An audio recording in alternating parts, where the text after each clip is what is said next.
ఇప్పుడు కేవలం 7999K up to 10 kgs వరకు బరువు తగ్గి అధిక బరువు నుంచి వచ్చే ప్రధాన సమస్యలను దూరం చేసుకోండి.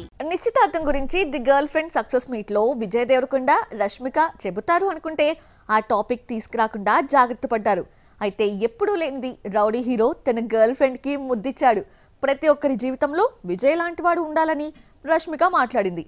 ఇలా ఒకరు చేతులతో మరొకరు మాటలతో హింట్ ఇచ్చారే గాని ఎంగేజ్మెంట్ జరిగింది, త్వరలో పెళ్లి చేసుకుంటున్నాము అని ఎందుకు చెప్పలేదు? సీనియర్ లవర్స్ విజయ్ దేవరకొండ, రష్మిక ప్రేమ ఇవాల్టిది కాదు.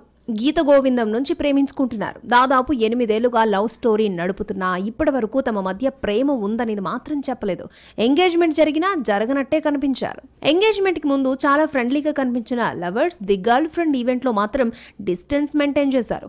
క్లోజ్ గా కనిపిస్తే ఎంగేజ్మెంట్ అయింది, అందుకే ఇంత క్లోజ్ గా ఉన్నారని ప్రచారం చేస్తారన్న భయమేమో కానీ లవర్స్ అన్న ఫీలింగ్ రాకుండా బాగా నటించారు. సినిమా వాళ్ళు ఎవరు కలిసినా హగ్ చేసుకోవడం కామన్. అయితే ఈసారి విజయ్ రష్మికకు హగ్ ఇవ్వకుండా తీసుకుని ముద్దిచ్చాడు. ఎంగేజ్మెంట్ అయింది కాబట్టి ఎప్పుడూ లేనిది బయట ఫస్ట్ టైం కిస్ చేశాడన్న కామెంట్స్ వినిపిస్తున్నాయి. విజయ్ కు రిటర్న్ గిఫ్ట్ గా ముద్దివ్వని రష్మిక మాటలతోనే నావాడు అనిపించుకుంది. విజయ్ తన జీవితంలో ఉన్నట్టు చెప్పుకొచ్చింది. విజయ్ లాంటి వ్యక్తి ప్రతి ఒక్కరి జీవితంలో ఉంటే అదొక బ్లెస్సింగ్ అనుకోవాలని ప్రకటించింది. తన జీవితంలో అతను ఉన్నాడనే అర్థంలో అలా మాట్లాడిందా అంటూ గుసగుసలు వినిపించాయి. నిశ్చితార్థం టాపిక్ లేకుండా విజయ్ చేతలతో రష్మిక మాటలతో క్లారిటీ ఇచ్చారు.